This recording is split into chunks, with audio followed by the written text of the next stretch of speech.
Sir, ওনার নিরপরাধ হওয়ার কি প্রমাণ পাবো স্যার? ওই গুলিটা পঙ্কজ, যেটা ওই কিডন্যাপারের লেগেছিল। কিন্তু স্যার, ওই গুলিটা তো সালুঙ্কে স্যার ওর পিঠ থেকে বার করে নিয়েছিল। যে গুলিটা ডক্টর সালুখে পেয়েছেন তার মধ্যে কোনো রহস্য আছে, আর সেটাই বের করতে হবে আমাদের। এই রক্তের ছিটে দেখতে পাচ্ছ? হ্যাঁ স্যার। যেভাবে ওই কিডন্যাপারের গুলি লেগেছিল তার মধ্যেই কোনো রহস্য লুকিয়ে আছে, আর সেই রহস্য এই রক্তের ছিটেই বলে দেবে।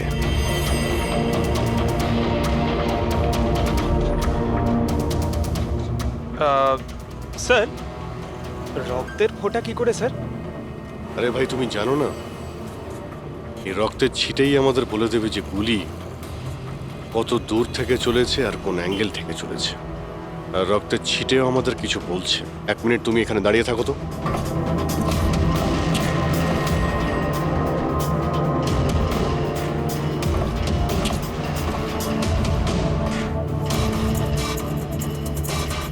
পঙ্কজ, তুমি একটু নিচু হও তো।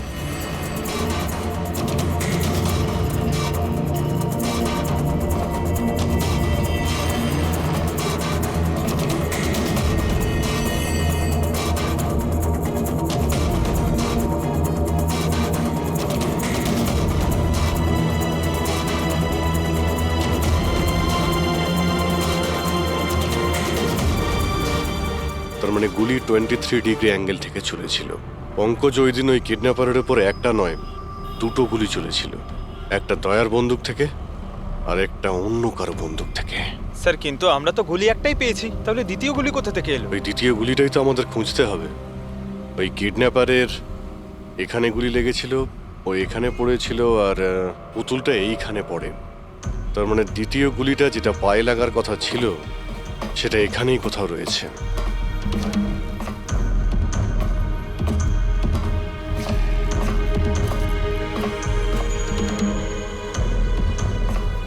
পঙ্কজ, তুমি একটা কাজ করো, আমি ওই দ্বিতীয় গুলিটা খুঁজছি, ততক্ষণ তুমি খোঁজ নিয়ে দেখো যে ওই দিন যে গুলিটা চলেছিল সেদিন এই কন্টেনার ইয়ার্ডে কেউ এসেছিল ঠিক কিনা। আছে স্যার।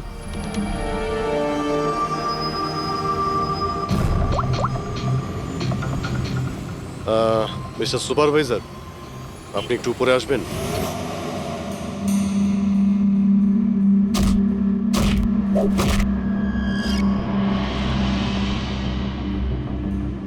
এটাকে হোল্ড কর। এইভাবে মারতে হয় পাঞ্চ। বেরো। নমস্কার। নমস্কার। হ্যাঁ, তো বলুন, বলুন কি কাজ? কিছু জানার ছিল।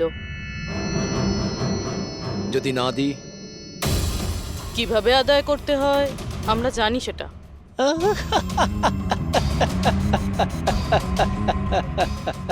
জানেন, আমরা হচ্ছে বক্সার, আর আমাদের হারাতে গেলে আপনাকে একটু শক্তিশালী হতে হবে। মহাশয়, এনাকে এত হালকা ভাববেন না, এনার গায়ে অনেক শক্তি। আপনার মতন 4-4টে পালোয়ানকে এক তুড়িতে উড়িয়ে দিতে পারেন না। ব্যাস, একটা পাঞ্চ, একটা পাঞ্চে এই মেয়েটা পুরো ধরাশায়ী হয়ে যাবে। সেটা তো পাঞ্চ মেরেই বোঝা যাবে, তাই না?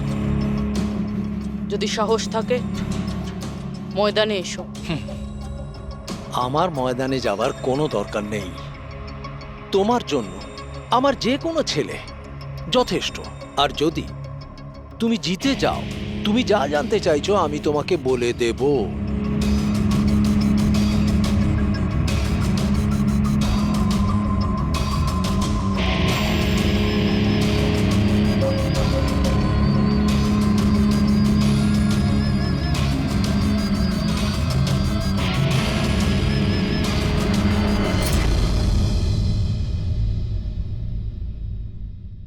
এর সাথে ফাইট করব।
খুব ভালো ফাইট করতে পারো।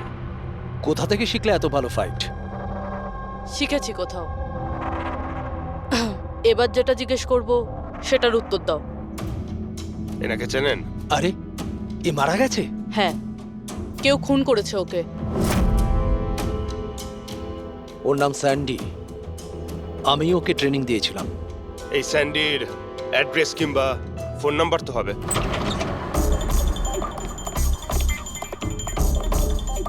ঘরটায় খুব ভালো করে খুঁজে দেখো, আনাচে কানাচে ভালো করে দেখো যেখানে বাচ্চাটাকে লুকিয়ে রাখতে পারে।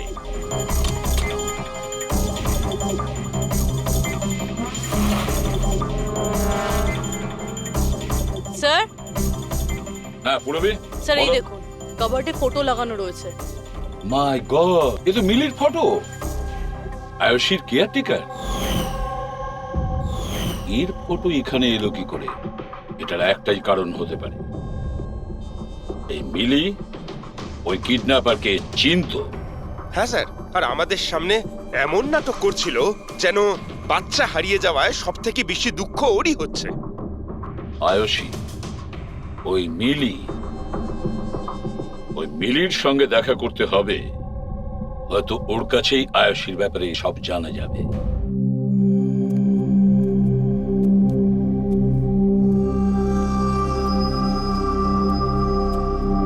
সুরাজ,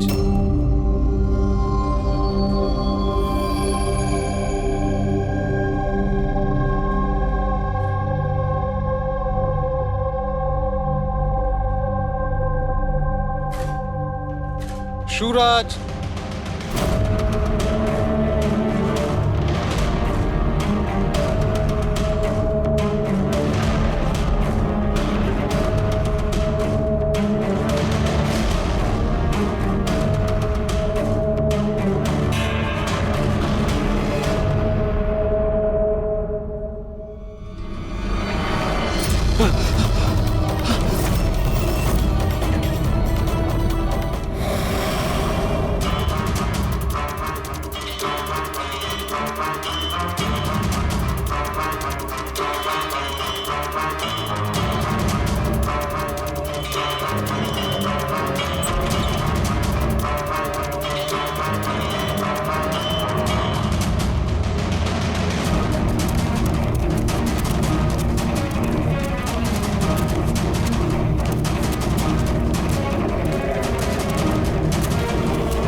আমি তো সিআইডি লোকেদের সম্মান করি, কারণ আমার ছেলেও খুব বড় একজন অফিসার ছিল। ওকে 26শে নভেম্বর গুলি করে মেরেছে। ওর মা ডিপ্রেশনে চলে যায়। ওকে কিছুতেই বোঝাতে পারছিলাম না যে ওর ছেলে আর এ জগতে নেই। সেই শোকে ও দুবার আত্মহত্যা করার চেষ্টা করেছিল, কিন্তু তৃতীয়বার ওকে আর আমিও বাঁচাতে পারিনি।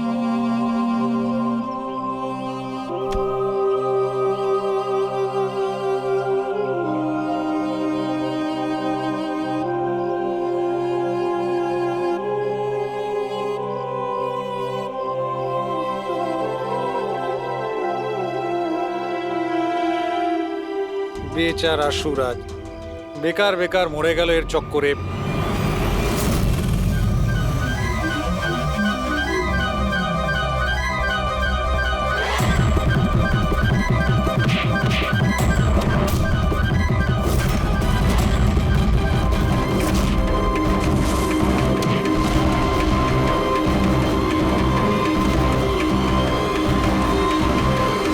স্যার, আমার মেয়ের ব্যাপারে কোনো খবর পাওয়া গেল? কোথায় আছে আমার মেয়ে? দেখুন, আপনার আয়ুষী যেখানেই থাকুক না কেন খুব তাড়াতাড়ি পাওয়া যাবে, কারণ কিডন্যাপারের ব্যাপারে আমরা অনেক কিছু জানতে পেরেছি। স্যার, কে ওই কিডন্যাপার? প্লিজ বলুন, আমি ওকে ছাড়বো না। তাহলে জিজ্ঞেস করুন না মিলিকে, ও সব জানে। কি মিলি, কে কিডন্যাপার আর কার কাছে আয়ুষী আছে সবকিছু ও জানে, জিজ্ঞেস করুন।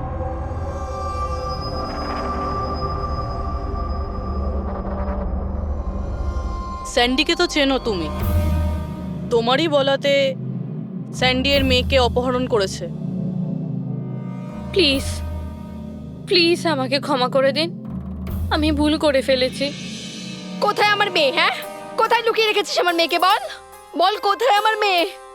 ম্যাডাম আমি সত্যি বলছি, আমি আমি দিব্যি বলছি, আমি তো শুধুমাত্র স্যান্ডিকেই চিনি। আপনার মেয়েকে কিডন্যাপ করাতে আমার কোনো রকমের হাত নেই, আমি সত্যি বলছি। মিলি দেবী, আপনার কি মনে হয় আমরা সিআইডির লোকেরা ঘাসে মুখ দিয়ে চলি? আপনি স্যান্ডিকে চেনেন যেখানে, তার মানে আপনি এটাও জানেন যে আয়ুষীকে কোথায় কিভাবে রাখা হয়েছে, তাই না? তাড়াতাড়ি বলুন। স্যার আমি সত্যি বলছি, ওই স্যান্ডি আমার চারপাশে সবসময় ঘুরে বেড়াতো। ওর মিথ্যে ভালোবাসাটাকে আমি সত্যি ভেবেছিলাম। আমি সত্যি বলছি, আমি কিচ্ছু জানি মিথ্যে না। বলছে। আরে কিছু তো জানেন আপনি, বাচ্চাটাকে কোথায় লুকিয়ে রাখতে পারে ওরা? আমি কিচ্ছু জানি না, আমি কিচ্ছু বলতে পারবো না। স্যার ওই দিন থেকে আজ পর্যন্ত একটাও কন্টেনার বাইরে কোথাও যায়নি, কিন্তু স্যার এই এরিয়ার মধ্যেই আমরা কন্টেনারগুলো এদিক থেকে ওদিক করেছি। আচ্ছা একটা কথা বলো, এই যে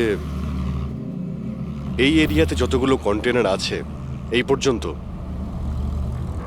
এইগুলো কি এদিক ওদিক করা হয়েছিল? হতে পারে স্যার। আচ্ছা এই কন্টেনারগুলো যখন নিয়ে গিয়েছিলে, কোথায় নিয়ে গেছো, কোথায় রেখেছো মনে আছে? স্যার সেভাবে তো মনে নেই, কিন্তু এই এরিয়ার মধ্যে কন্টেনারগুলো এদিক থেকে ওদিক করেছিলাম। আপনি চাইলে চেক করে নিতে পারেন। চেক তো করতেই হবে।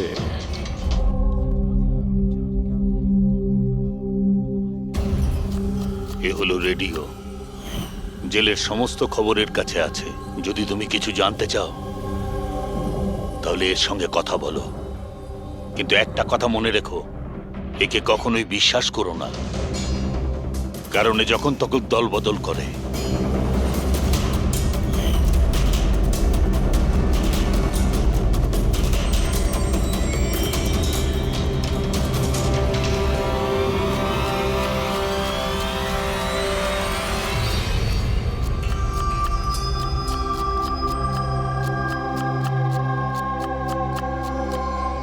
কোনো সাহায্য করব ভাই? পেঁয়াজ কাটো, কাটতে পারো তো নাকি? হ্যাঁ হ্যাঁ, কাটছি কাটছি।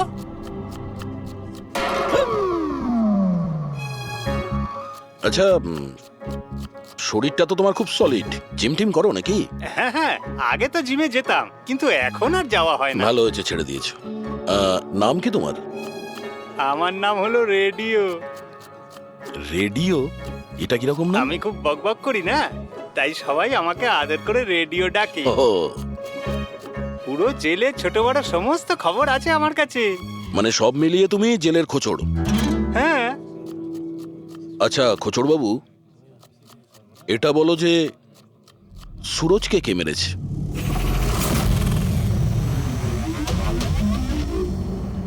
কি হলো? তুমি তো এই জেলের সব থেকে বড় খোঁচড়, এটাও জানো না? হ্যাঁ, রেডিও নাম আমার। হাহ। চলো এটা বলো যে প্রমোদকে কে মেরেছে?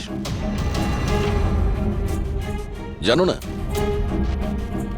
আরে কি ধরনের খোঁচড় তুমি ভাই, ছিঁচকে একদম। কিসের খোঁচড় তুমি? হ্যাঁ, আরে বাবা এটা তো জানো যে প্রমোদ যখন খুন হয়েছিল তখন ও কি কাজ করছিল? ও তো জানি ঝুড়ি বানাতো। ঝুড়ি বানাতো? হ্যাঁ। আর এই ঝুড়ি বানানোর কাজে ওর সঙ্গে কে কে ছিল বলো? বলরাজ, সানি, সুরজ আর কল্পেশ। সুরজও ছিল? হ্যাঁ। এই সানি, কল্পেশ আর বলরাজ এই সময় জেলে কি কাজ করছে? এই লোকগুলো ওই যে ফার্নিচার তার কারখানায় কাজ করে। হ্যাঁ, তুমি কি ওদের সাথে দেখা করবে? হ্যাঁ চলো দেখা করি। চলো চলো, তাড়াতাড়ি হাত চালাও, এখন অনেক রান্না বাকি আছে। হ্যাঁ করছি তো, এই তো তখন থেকে বিরক্ত করছে আমায়। আমি কোনো উপায় বার করছি।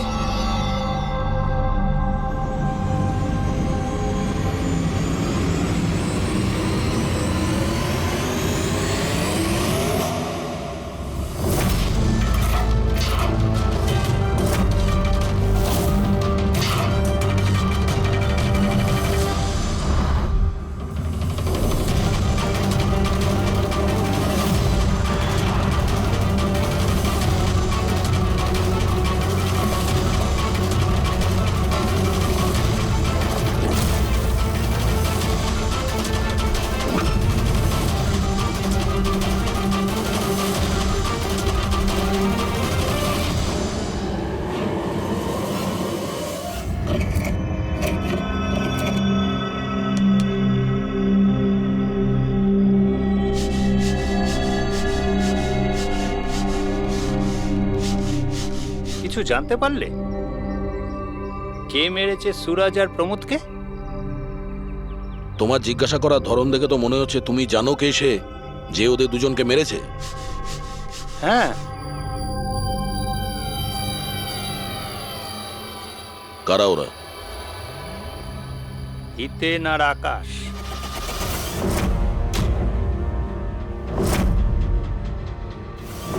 এত তাড়াতাড়ি বলে দিল?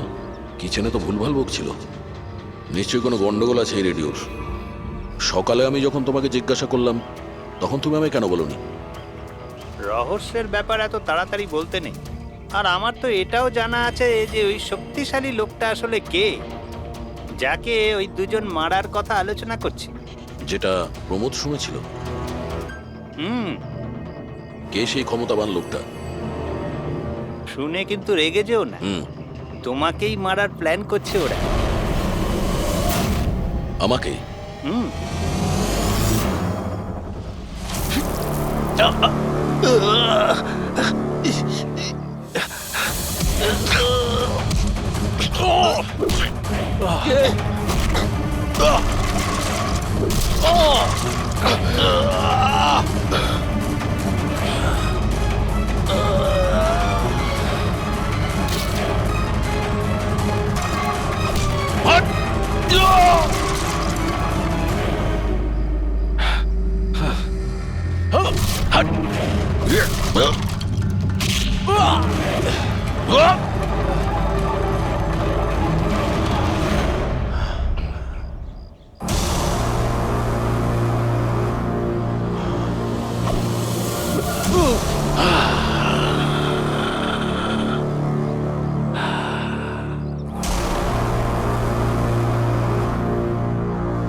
না ভাই, এই গুলিটা ম্যাচও করে গেছে।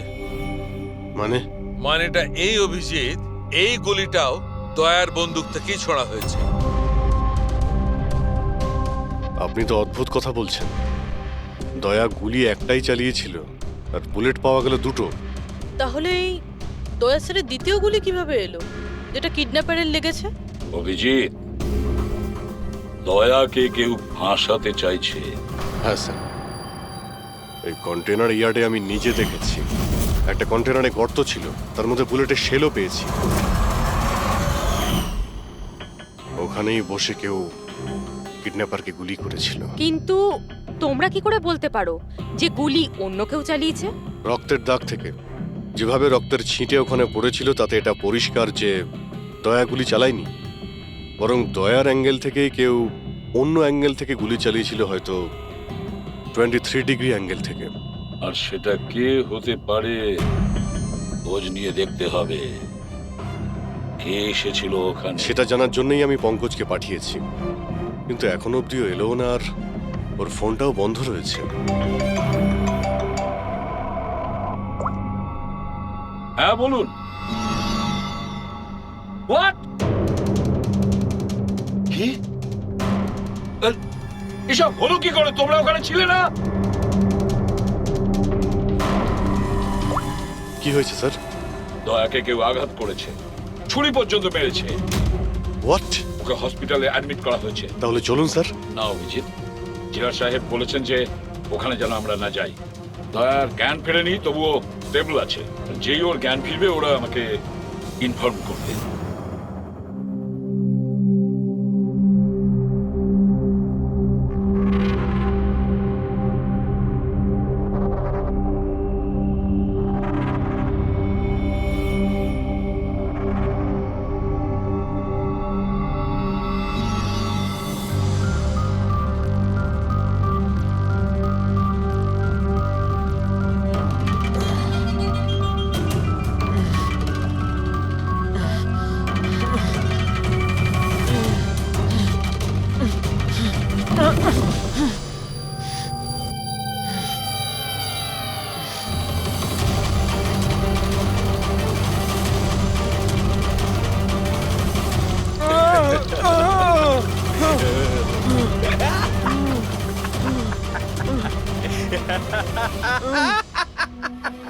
যত হাসার হাস, তোর আর বেশি দিন বাকি নেই। হেসে নে। আরে ভাই, তোদের সিআইডির এটাই প্রবলেম জানিস তো, ভীষণ বেশি বকবক করিস। সব শেষ হয়ে গেছে, তবু তোদের সাহস কমেনি। মৃত্যুর মুখে দাঁড়িয়েও বড় বড় কথা বলছিস। এই স্বভাব না মরার আগের মুহূর্ত অব্দি যাবে না, বুঝেছিস? আচ্ছা, তাহলে আমি নিঃশ্বাসটাই বন্ধ করে দিই। আমাকে যে ফলো করে তাকে আমার একদম পছন্দ হয় না। কোনো অপরাধী, বুদ্ধিমান অপরাধী, নিজের পেছনে কোনো প্রমাণ ছেড়ে যায় না। প্রমাণ তো তুই ওখানেই ফেলে এসেছিলি। তুই গিয়েছিলিস না ওখানে, ওই আড়ে?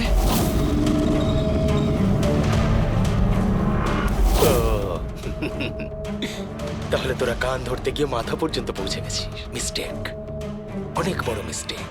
কোনো ব্যাপার না, ভুলটা না হয় শুধরে নিচ্ছি। মরার আগে কোনো শেষ ইচ্ছে? তুই দয়া স্যারকে ফাঁসিয়েছিস। Very simple.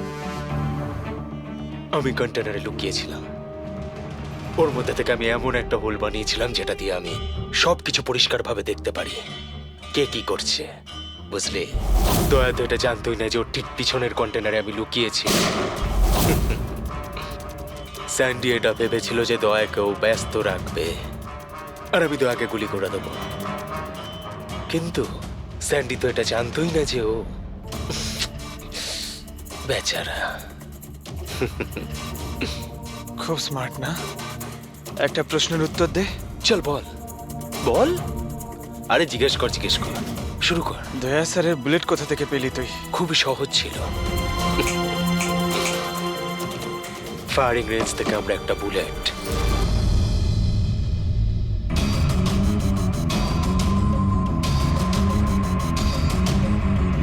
একই আমার পার্টনার আমার সাথে বিশ্বাসঘাতকতা করলো।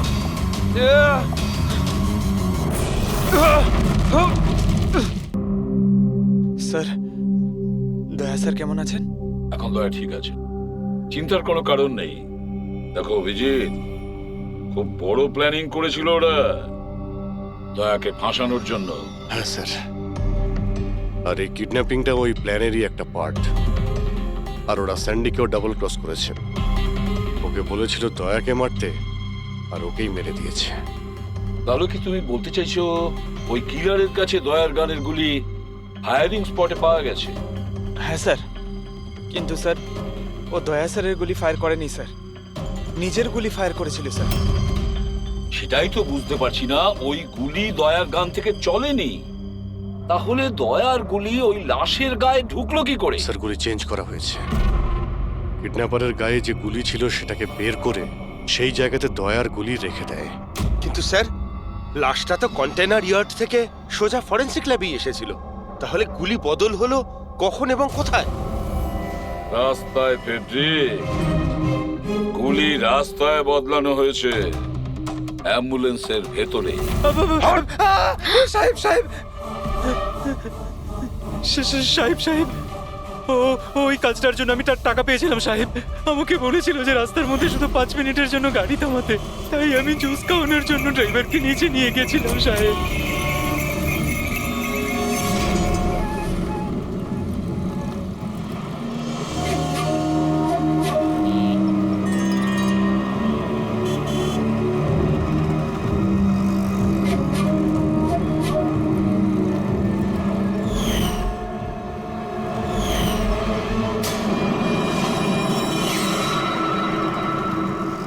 মিলি কোথায়?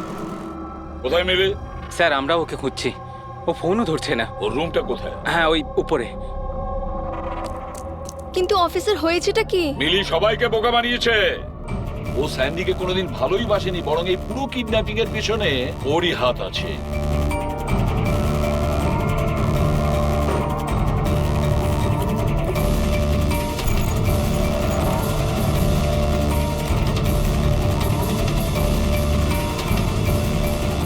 স্যার, এই ছবি মিলির ঘরে ছিল। এ তো আকাশ আর হিতেনের ফটো, যারা দয়াকে আঘাত করেছিল জেলের মধ্যে। কিন্তু স্যার একটা কথা মাথায় ঢুকছে না, এই দুজনের ছবি মিলির ঘরে এলো কি করে? অভিজিৎ, এর একটাই মানে দাঁড়ায় যে পুরো প্ল্যানটা দয়াকে শুধু জেলে পাঠানোর উদ্দেশ্যে নয়, বরং জেলের ভেতরে দয়াকে কিভাবে মেরে ফেলা যায়। তার মানে স্যার দয়াকে এখনো কেউ মেরে ফেলতে পারে, ওর উপরে আবার আক্রমণ হতে পারে। সরি এসিপি স্যার, যতক্ষণ না উপযুক্ত প্রমাণ আপনারা আনছেন দয়াকে ছাড়তে পারবো না। স্যার স্যার ওকে কেউ মেরে ফেলতে চাইছে স্যার, ওকে ফাঁসিয়ে জেলে পাঠানোর প্ল্যান ছিল। দেখো, আমরা যেটা করছি এখন সব আইন অনুযায়ী করছি, আর সেটা দয়ার পক্ষেই করছি। স্যার, আইন অনুযায়ী এ সমস্ত করলে অনেক দেরি হয়ে যাবে। একটা হামলা হয়ে গেছে স্যার, ও জীবন আর মৃত্যুর সঙ্গে লড়ছে। এসিপি সাহেব, আপনি একজন সিনিয়র অফিসার, আপনি খুব ভালোভাবে জানেন প্রোটোকলের নিয়ম অনুসারে আমরা আমাদের নির্ণয় বদলাতে পারি না। স্যার কিন্তু আই এম সরি এসিপি সাহেব, প্লিজ।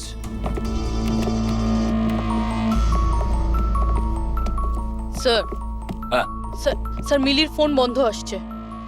ও কোথায় আছে, কি করছে কেউ জানে না, কিন্তু আমরা শহর থেকে বাইরে যাওয়ার সমস্ত রাস্তা ওর জন্য বন্ধ করে দিয়েছি। স্যার যা করার তাড়াতাড়ি করতে হবে, একবার ওকে অ্যাটাক করেছে, এবার কিন্তু ওকে মেরেই ফেলবে ওরা। তাহলে অভিজিৎ, আমরা সেটাই করব যেটা আমরা নিজেদের জন্য করি।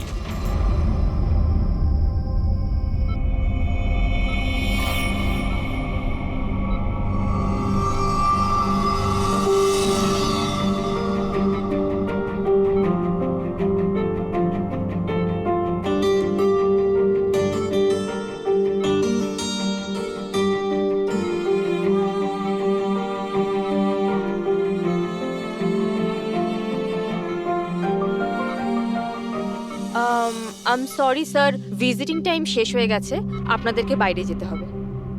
আমি পেশেন্টের ব্যান্ডেজ চেঞ্জ করব।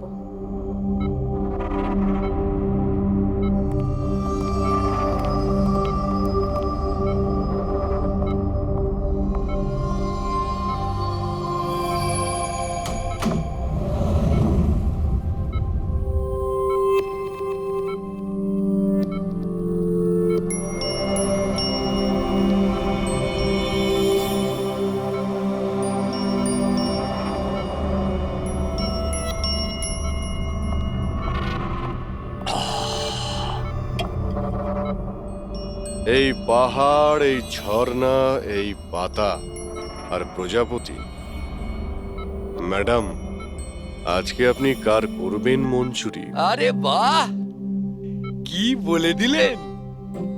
বাহ, দারুণ দারুণ। ধন্যবাদ দাদা, ধন্যবাদ। ভালো লাগলো খুব আপনার? ভালো লাগলো। আরো কিছু বলুন। মরার বয়স হয়ে গেল আর আপনি শায়েরি করছেন? মুখ খুলুন জেঠু। আরে ম্যাডাম, আর কদিনই বা বাঁচবো আমি বলুন তো? আর যে কয়েকটা দিন বাকি আছে সেগুলো নয় আনন্দেই কাটাই, কি বল? খুব ভালো। আরে কি করলেন সিস্টার, আপনি ওনার মুখে থার্মোমিটার গুঁজে দিলেন। কত সুন্দর সুন্দর কথা বলছিলেন আর সবে তো শুরু করেছিলেন। আরে আঙ্কেল, ভালোই হয়েছে ওকে চুপ করিয়ে দিয়েছে, এমনিতে তো মরেই যেত, নাহলে আমি নিজেই ওর গলা টিপে চুপ করিয়ে দিতাম ওকে। আরে আরে চুপ। রাগ করো না ভাই, বাঁচা আর মরা তো উপরওয়ালার হাতে রয়েছে, আমরা তো শুধু কাঠের পুতুল। ভগবান তো আমাদের দিয়ে শুধু খেলিয়েই যাচ্ছে। আরে কি ভালো, কি ভালো। আরে তোমার যদি ভালো না লাগে তুমি কান বন্ধ করে শুয়ে পড়ো, আমার খুব ভালো লাগছে, আমাকে শুনতে দাও। আরেকটা বলুন, আরেকটা বলুন। হ্যাঁ হ্যাঁ অবশ্যই, এবার শুরু করি। চাঁদ লুকিয়ে রয়েছে মেঘের মধ্যে।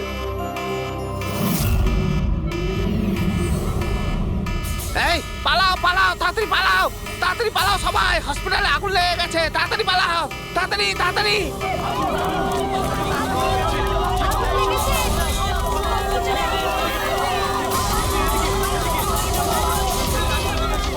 আরে খুনি তার খেলা শুরু করে দিয়েছে। অভিজিৎ, অভিজিৎ, হ্যাঁ স্যার। ওরা তোর রুমে আগুন লাগিয়েছে। স্যার এগুলো ইচ্ছে করেই করেছে। আমি থালুকাকে মেন গেটে দাঁড় করিয়ে দিয়েছি, ব্যাক গেটেও কাউকে দরকার। পুরবি তুমি এখনই পিছনের গেটে যাও।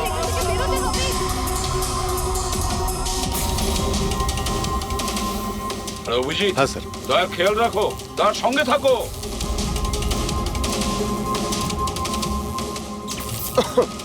এই কে তুমি কোথায় আসছো? আসলে কি আমি কি কি এদিকে কি? না আসলে আগুন লেগেছে না, তাই ভাবলাম যে এদিক দিয়ে রাস্তা এদিকে আছে কোনো রাস্তা নেই, যাও নিচে যাও, চলো নিচে যাও। ওকে।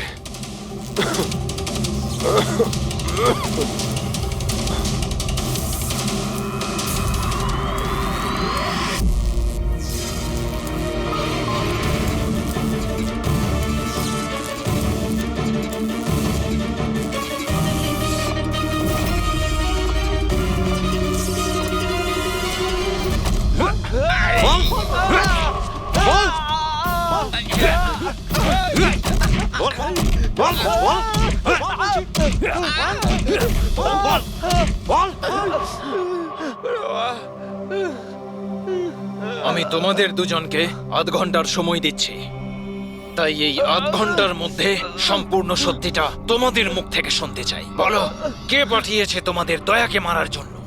বলো। সাহেব, আধ ঘন্টা দিন বা পুরো দিন দিয়ে দিন, কিন্তু এখান থেকে কিচ্ছু বেরোবে না। কিন্তু ওকে মারার জন্য তো আমাদের বলা হয়েছিল। এমনটা নয় তো, এদেরও দয়াকে মারার জন্য টাকা দেওয়া হয়েছে। আমরা আমাদের বাকি টাকাটা পেয়ে যাব তো? মনে হচ্ছে কোনো ষড়যন্ত্র, খোঁজ নিতে হবে। তাহলে কি বলছিস কাঁকড়া? আমাদের আসল উদ্দেশ্যটা তাহলে এবার বলে দেওয়া যাক জেলার সাহেবকে। এই মাথা খারাপ হয়ে গেছে নাকি তোর? জেলারকে যদি বলে দিই তাহলে পুরো প্ল্যানই ফেল হয়ে যাবে। আচ্ছা, তাহলে হিতেন আর আকাশের মৃত্যু তো এবার শুধু সময়ের অপেক্ষা, আর বাঁচবে না। দাঁড়া, রে বাবা রে। তোমরা কারা? আমাদের মারবি? তোরা জানিস আমরা কে আর কি করতে পারি?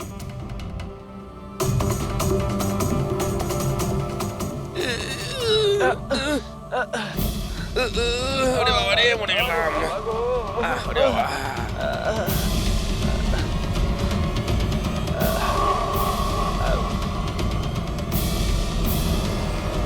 তোর নাম আকাশ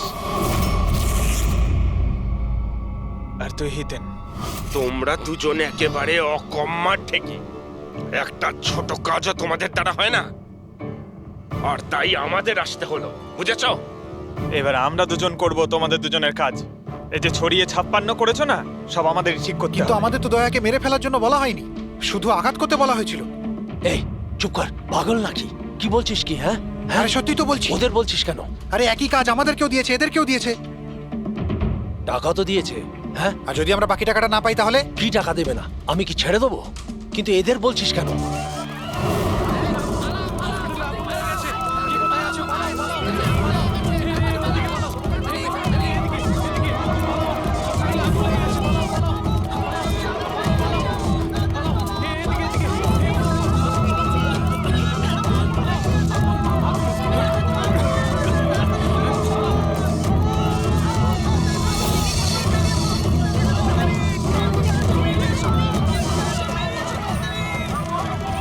সরে যাও, সরে যাও সবাই, সরে যাও, পেছনে চলে যাও, তাড়াতাড়ি সরে যাও। হ্যালো, হ্যাঁ পঙ্কজ, কি বললে তুমি?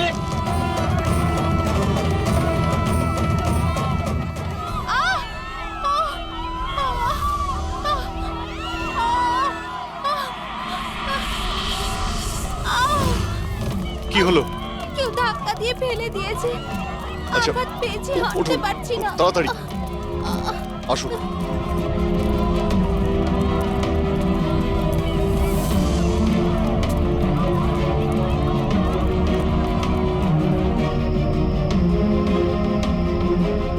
সারিকা, শোনো, একে দেখো তো, ওর পায়ে লেগেছে, ওকে বাইরে নিয়ে যাও। আসুন আসুন, আমার সাথে আসুন। অভিজিৎ, অভিজিৎ, তুমি এখানে কি করছো? দয়ার কাছে কে আছে? স্যার, একজন মহিলা লেগেছিল, ওনাকে আমি নিয়ে আসছিলাম। দয়ার কাছে একজন গার্ড আছে কিন্তু স্যার। অভিজিৎ, পঙ্কজ এক্ষুনি ফোন করে বললো আমাকে দয়ার উপর যে হামলা করবে সে বাইরে থেকে আসবে না, আগে থেকেই হসপিটালে আছে।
হলো কেদার বাবু?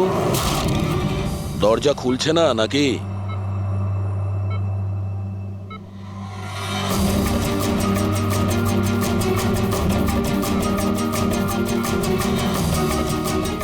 তুমি ছুরিটা খুব ভালো চালাও, কিন্তু আফসোস এই শিল্পটা আজ কাজে লাগলো না।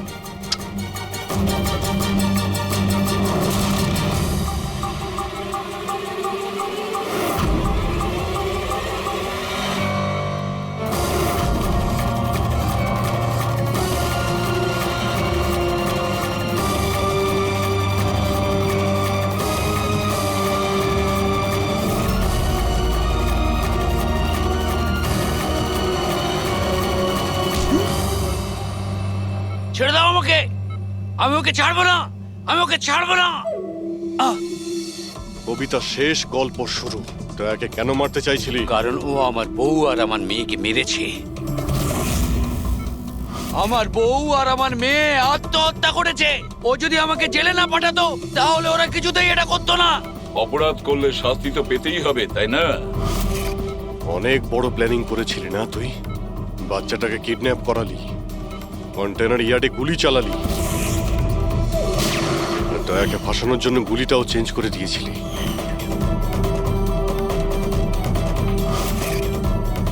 ওই বাচ্চাটা কোথায়? ওই বাচ্চাটা কোথায় যাকে তুমি কিডন্যাপ আছে করেছো? কোনো আপনজনের কাছে। কে হয় তোমার সেই আপনজন? বলবো না।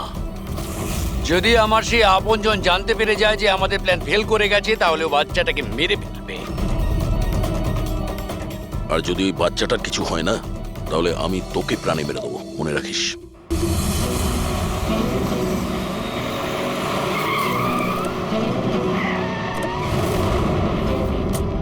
অভিজিৎ, গত 1 মাস ধরে মিলির ফোন এই স্পটেই দেখা যাচ্ছে। বাচ্চাটাকে এখানেই কোথাও লুকিয়ে রাখা হয়েছে। স্যার, এই মিলি আবার ওই কেদারের কোনো আপনজন নয় তো, যার ব্যাপারে ও আমাদের বলছিল? হতে পারে ফ্রেডি। ওনাদেরকে বলো গাড়ি থেকে বাইরে না বেরোয়। আপনারা প্লিজ গাড়িতেই বসুন প্লিজ।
Sir bomb.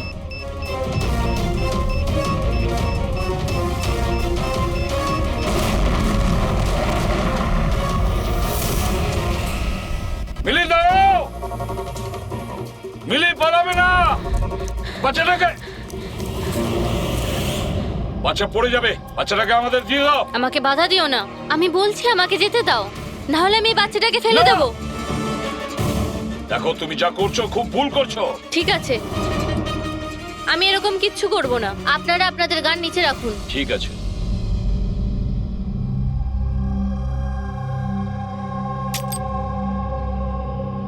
এবার ওই গানটা আমার দিকে দিন। তুমিও।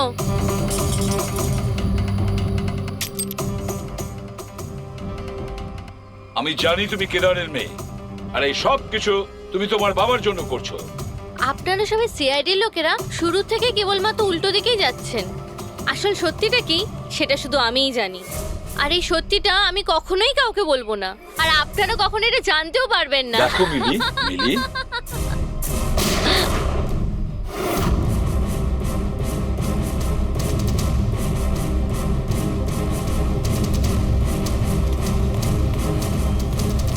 আমার মেয়ে আমার এটা মেয়ে কি করলে তুমি? ওকে গুলি করলে? এ আমার মেয়েকে মেরে ফেলতো, আমি কি আর করতাম? আরে পায়ে গুলি করতে পারতে। শুধু ওই ছিল যে দয়াকে নিরপরাধ প্রমাণ করতে পারতো, আর তুমি ওকে মেরে ফেললে।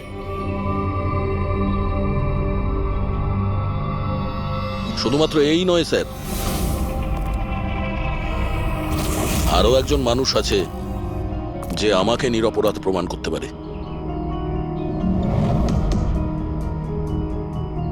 সে কে দয়া? স্যার অঙ্কুশ নাম তার। অঙ্কুশ? অঙ্কুশের নাম শুনেই তোমার কপাল দিয়ে ঘাম ঝরে পড়লো? না আসলে গরম তো খুব, তাই। গরমের জন্য না, অঙ্কুশ নামটা শোনার পরে গরম লেগে গেল। কি উল্টোপাল্টা বলছেন আপনি? অঙ্কুশ ওরফে জিগর, আর তুমি কেদারের ছেলে। হোয়াট? এই পুরো খেলাটা তুমি খেলেছো। অঙ্কুশ ওরফে জিগর, পুরো খেলাটা তোমার ছিল, ওটা মিলির ছিল না। হ্যাঁ, এই পুরো খেলাটা আমিই তৈরি করেছি। আমি দয়াকে অ্যারেস্ট করব।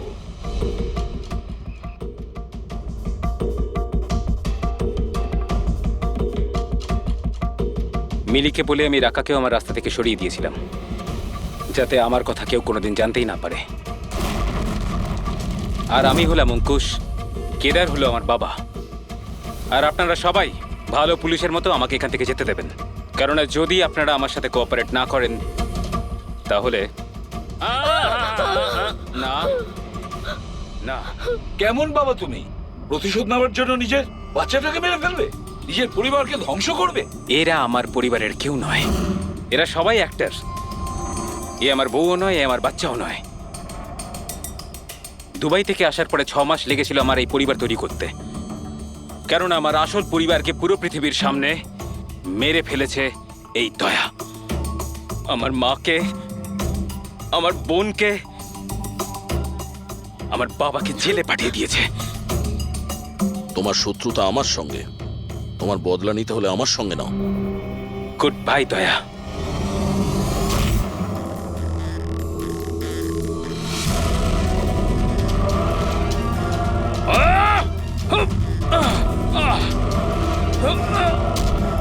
না অভিজিৎ, ছেড়ে দাও ওকে।